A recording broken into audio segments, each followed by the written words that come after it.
Welcome to another edition of the Tiger Football Report. We'll be joined once again by the head coach of the Tigers, Rob Ambrose, as we break down the Tigers' most recent game against the William and Mary Tribe. Later in the show, we'll discuss how the Tigers are preparing for their final game of the season when they take on the University of Rhode Island. Get ready, the Tiger Football Report begins now.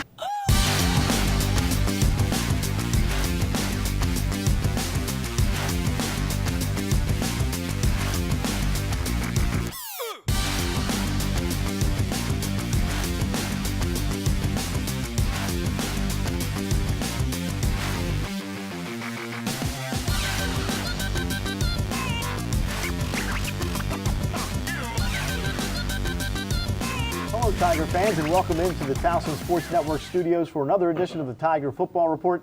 I'm your host, Spiro Marikas. Last week, the Tigers had the tough task of taking on a top 25 team at Johnny Unitas Stadium when they faced the Tribe of William and Mary. The Tribe opened up a 21-0 lead in the first quarter, and even though the Tigers had a gallant effort in the second half, they were unable to come back and pull off the victory.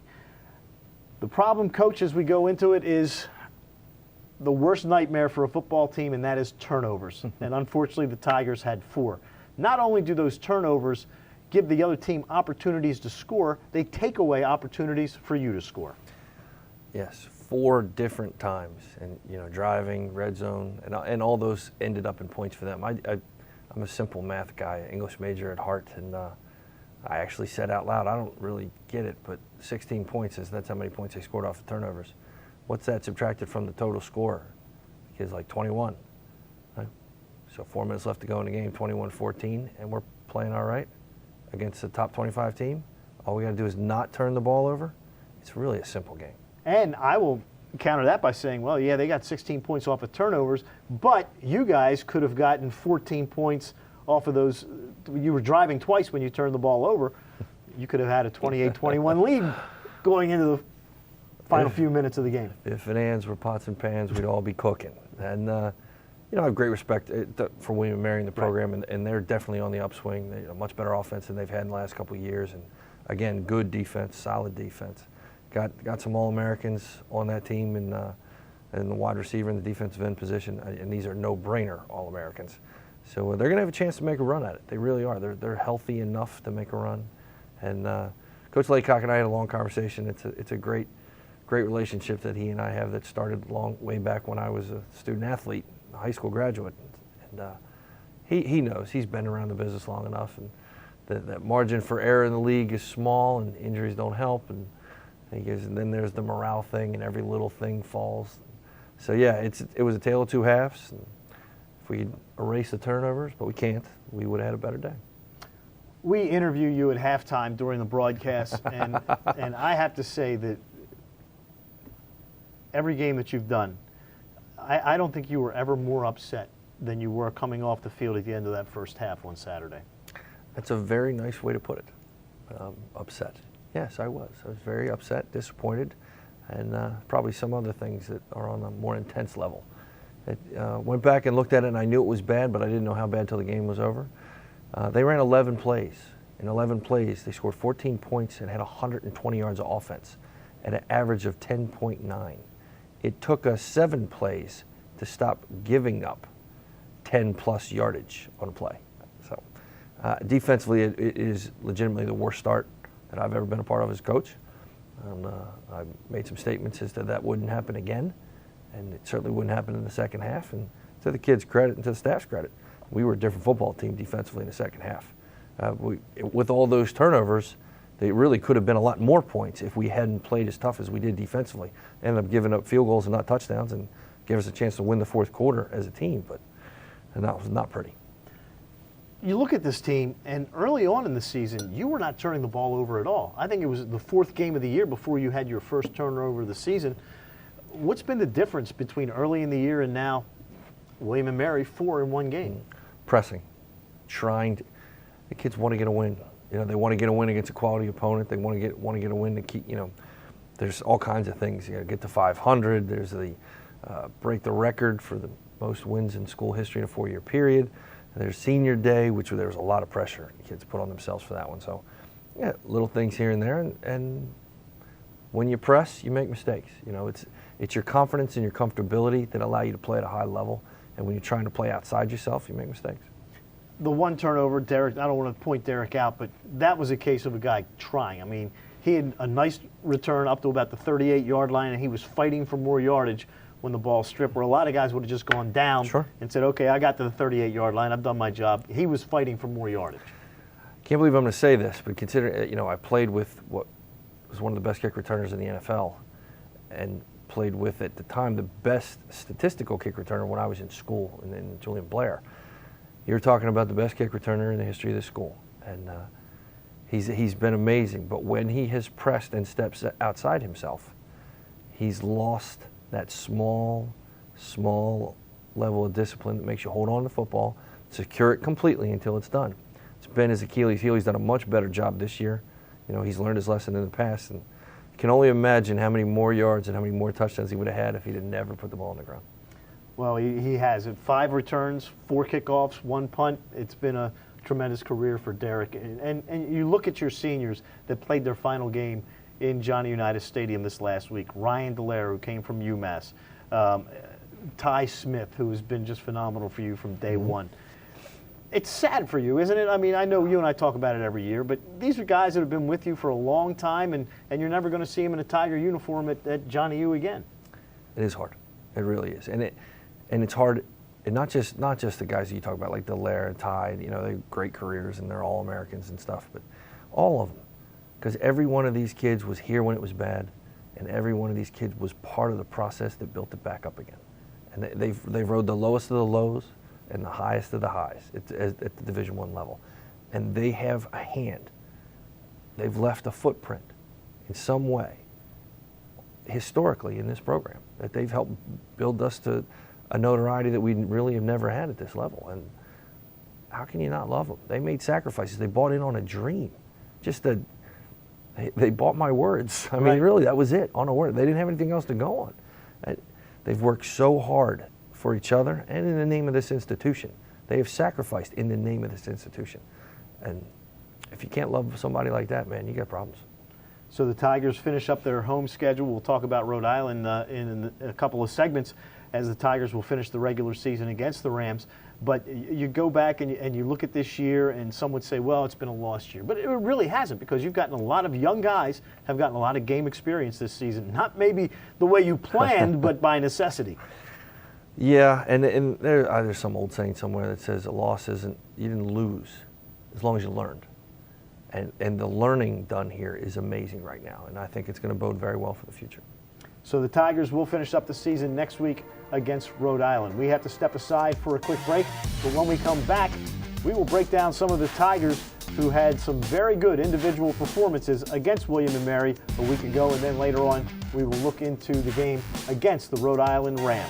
The Tiger Football Report returns after this.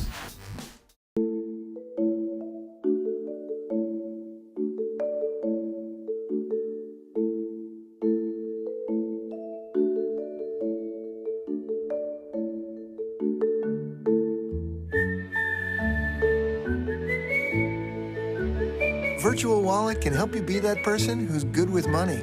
See what's free to spend, move money with a slide, save with a shake. Feel good about your decisions. Brian Vickers, Aaron's sponsored driver. He doesn't just love racing, he lives it. We got the paper! Whoa! His pit crew follows him everywhere. Oddly, so does his boss. Right, sign that. Yeah! And his passion for racing is rivaled only by his passion for errands. No credit needed. I'll take it. Woo! Congrats. Aaron's makes owning easy through lease ownership, so you can own the life you want.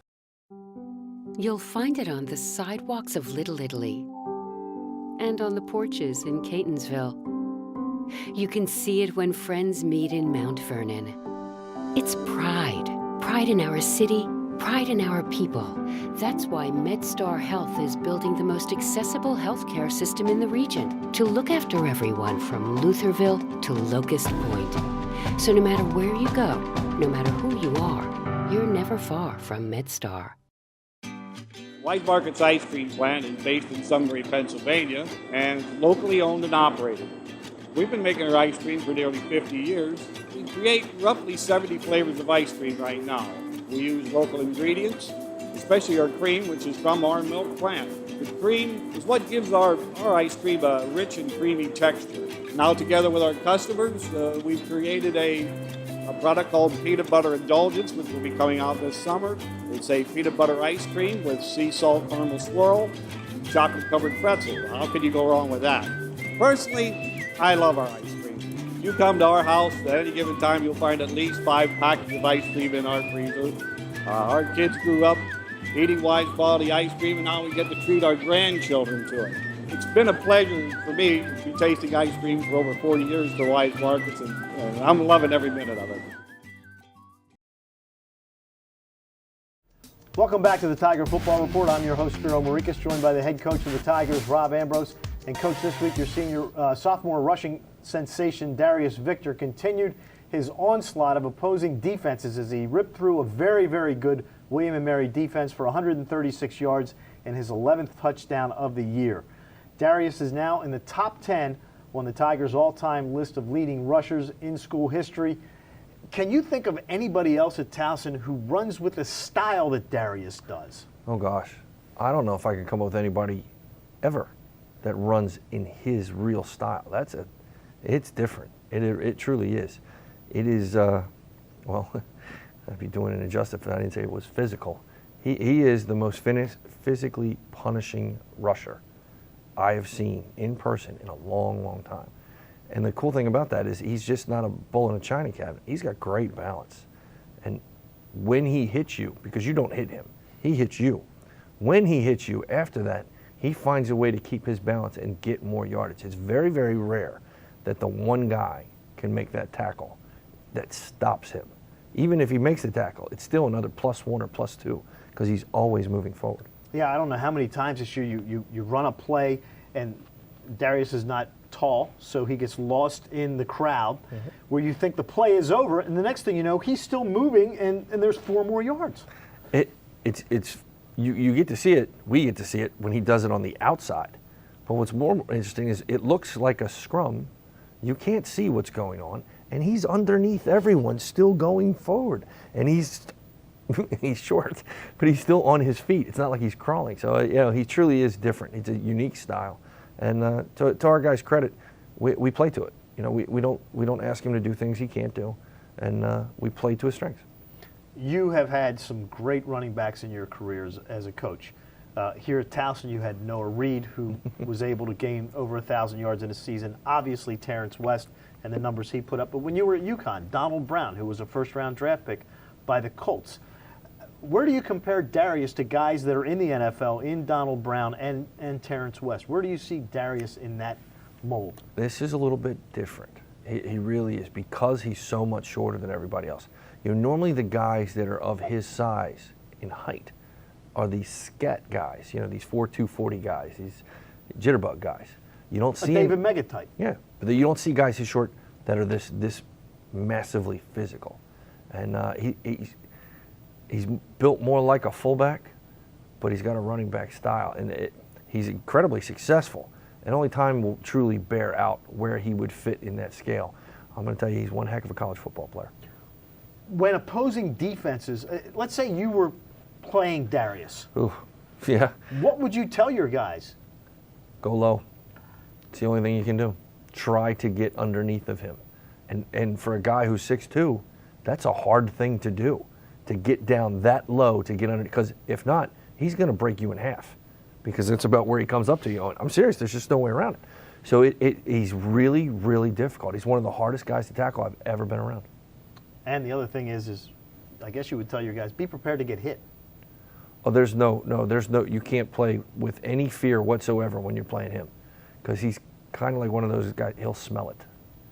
And if he gets a chance and he knows you're afraid, he's going to make it worse. No, it's you're going to have to man up, or you might as well not come out on the field. We go back to the William & Mary game a little bit defensively. You guys, as you mentioned, struggled in the first half. You played very well in the second half, did not allow them to get into the end zone. And you were missing parts again. James Sims, your leading tackler, out. Christian Carpenter, your free safety who's been an all-CAA player, out. What can you do to try to make up for those losses?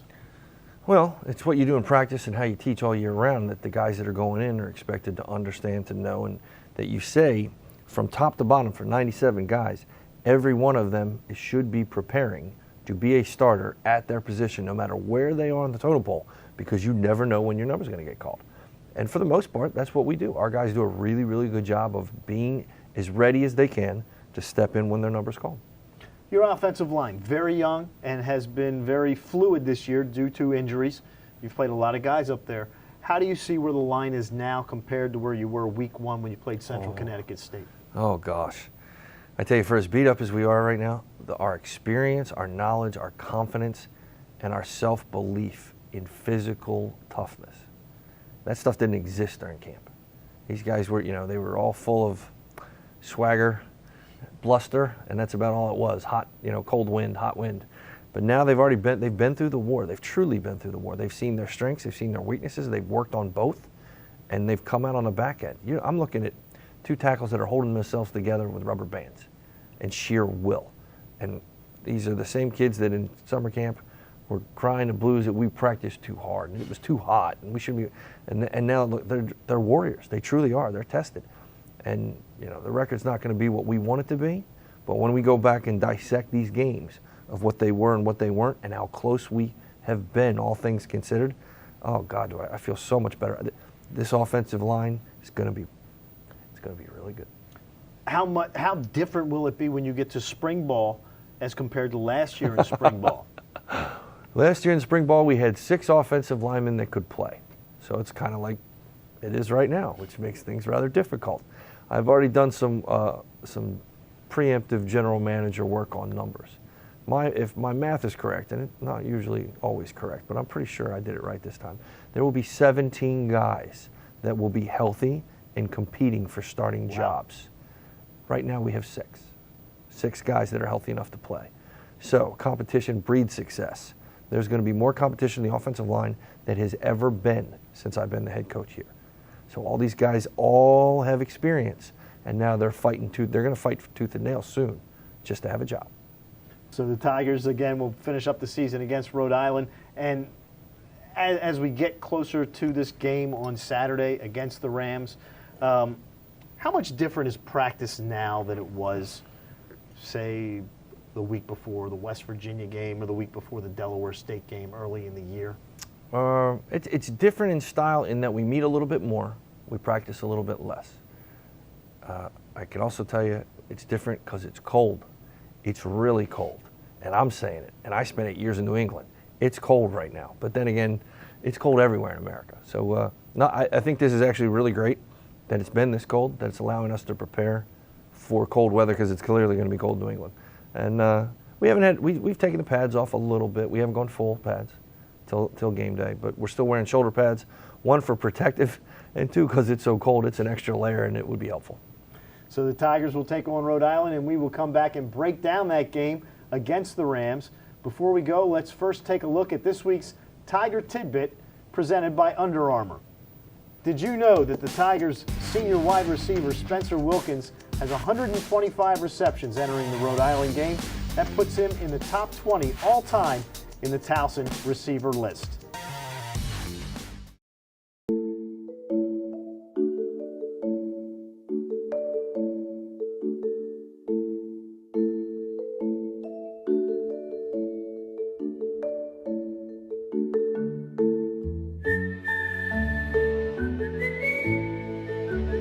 Virtual Wallet can help you be that person who's good with money. See what's free to spend, move money with a slide, save with a shake. Feel good about your decisions.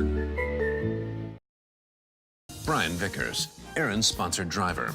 He doesn't just love racing, he lives it. We got the paper! Woo! His pit crew follows him everywhere. Oddly, so does his boss. Red, sign that. And his passion for racing is rivaled only by his passion for errands. No credit needed. I'll take it. Woo! Congrats. Aaron's makes owning easy through lease ownership, so you can own the life you want. You'll find it on the sidewalks of Little Italy and on the porches in Catonsville. You can see it when friends meet in Mount Vernon. It's pride. Pride in our city, pride in our people.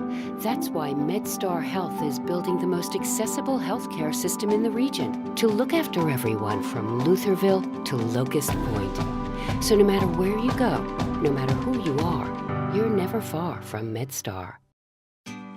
Wise Markets Ice Cream Plant is based in Sunbury, Pennsylvania, and locally owned and operated. We've been making our ice cream for nearly 50 years. We create roughly 70 flavors of ice cream right now. We use local ingredients, especially our cream, which is from our milk plant.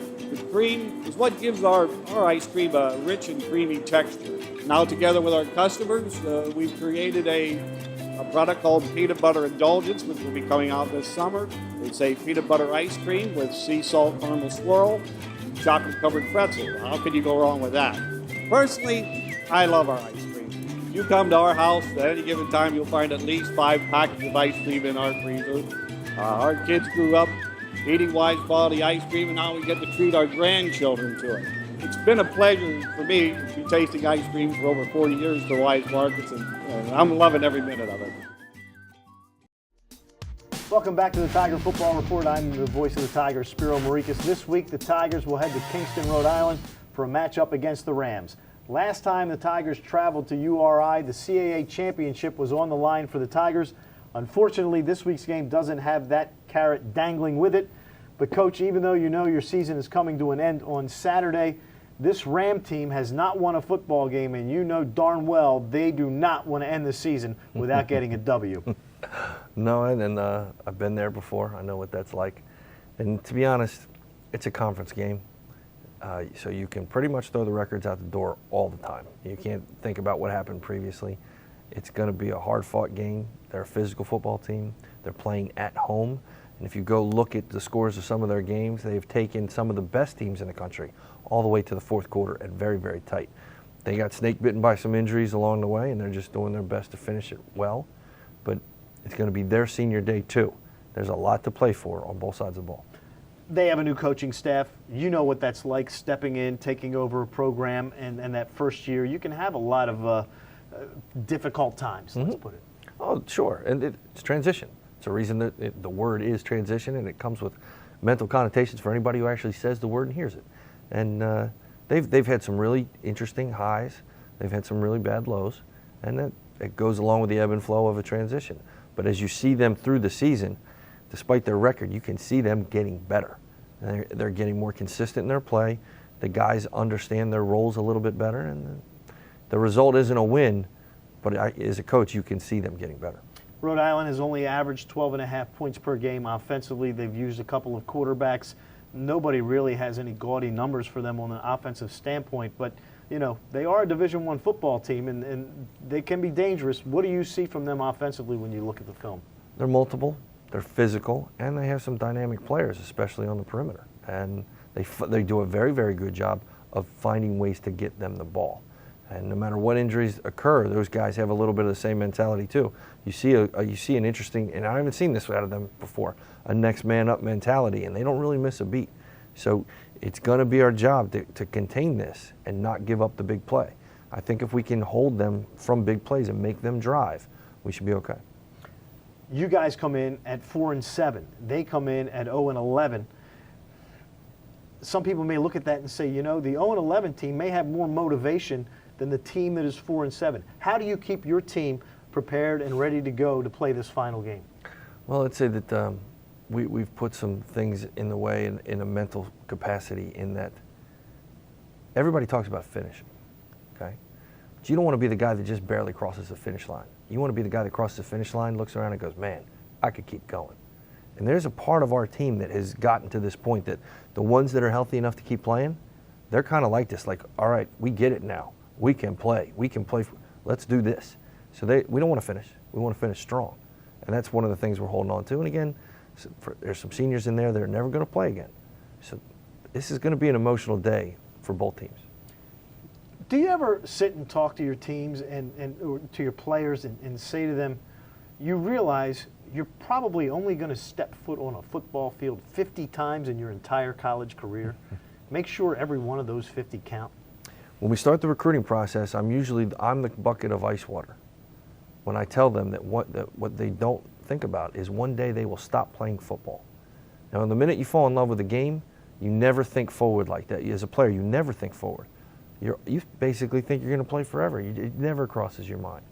But if you can get it in your head that there's a finite number of snaps, that there will be an end, once you understand, all of a sudden the concept of carpe diem gets really big. And all of a sudden, practices aren't a pain in the butt anymore. They're fun. And you'll find that the closer you get to the end, the more enjoyable you find practice. Because you can now see it, it's coming. And then I ask each and every player along the way, when's your last play going to be? And they'll all look at me.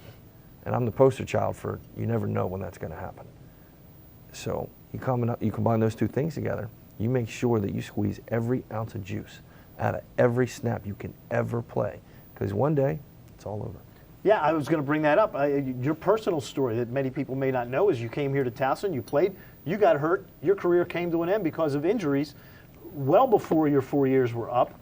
Do you ever talk to your players about that? That, hey, look, I know. I thought I was going to be playing forever, and boom, the next thing I know, I didn't even get to my senior year. On occasion. On occasion it's brought up, and it's brought up in multiple facets. One, so you do understand the finality of it, that it will end, and that you could be haunted. You won't be haunted by, you won't remember as much the great things you did. You'll remember the things you didn't do that you should have done or you could have done, and they do haunt you, and you don't want to have regret. And the other one is that I play this in recruiting and into your education. That you never know, if I don't care how good you are, you think you might make it to the league, that's great, but you never know when your last play is. You never know if you're going to get hurt, and it's the degree and the people you associate yourself with while you go chase that degree that's going to make the rest of your life. So you need to have the concept of a student athlete, because the degree will carry you forever. The game will teach you everything, but the degree will carry you forever. I know I've been fortunate enough to be in your team meetings the night before a game, and I was there last year, the night before your final game against North Dakota State. And I know your tradition is to have the seniors get up and speak to their teammates, and that's always an emotional night, is it not? Well, it's usually, yes, it's emotional, and in some aspect it's rather validating that the kids will stand up and they'll say, he says it's coming to an end and you never listen. Listen, and get everything you can out of it. And they usually confess their love for each other and the school and the game, and they're grateful. And it's kind of how you want it to be. It's a hard thing for a young man who spent so much of his life wrapped up in the game to actually see its finality. It's an emotional moment for all of us. And the season will come to an end on Saturday. We have to take one final break, but we will be back with more of the Tiger Football Report after this. You know how fast you were going? Yeah, about 55. Where are you headed at such an appropriate speed? Across the country to enhance the nation's most reliable 4G LTE network. How's it working for you? Better than ever. How'd you do it? Added cell sites, increased capacity. And your point is? So you can download music, games, and directions for the road when you need them. Who's this guy? Oh, that's Charlie. You ever put pepper spray on your burrito? I like it spicy, but not like, ooh, spicy. You always like this? You have no idea. AT&T, the nation's most reliable 4G LTE network. Mariner Finance is a consumer finance company, so we offer personal loans. Mariner Finance is a great place to work. It's a great thing for anyone with the entrepreneurial spirit. Everybody in every office has an opportunity to achieve and grow. Be your own leader. Be a leader amongst the fellow coworkers in your office. The training and development that we do at Mariner Finance is one-on-one. Someone who has been there, done it, experienced it. There is no better feeling. Learn with us. Grow with us. Run with us.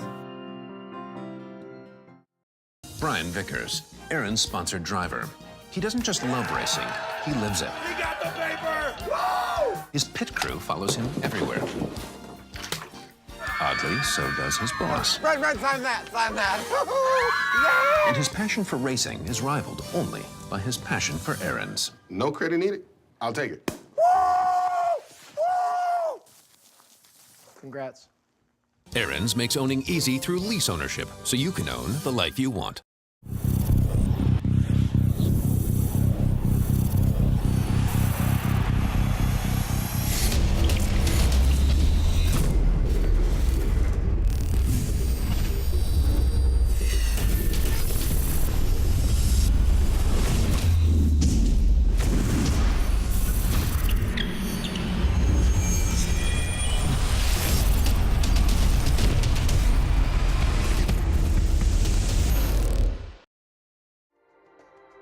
Welcome back to the Tiger Football Report. And Coach, thanks for joining us, and good luck against Rhode Island.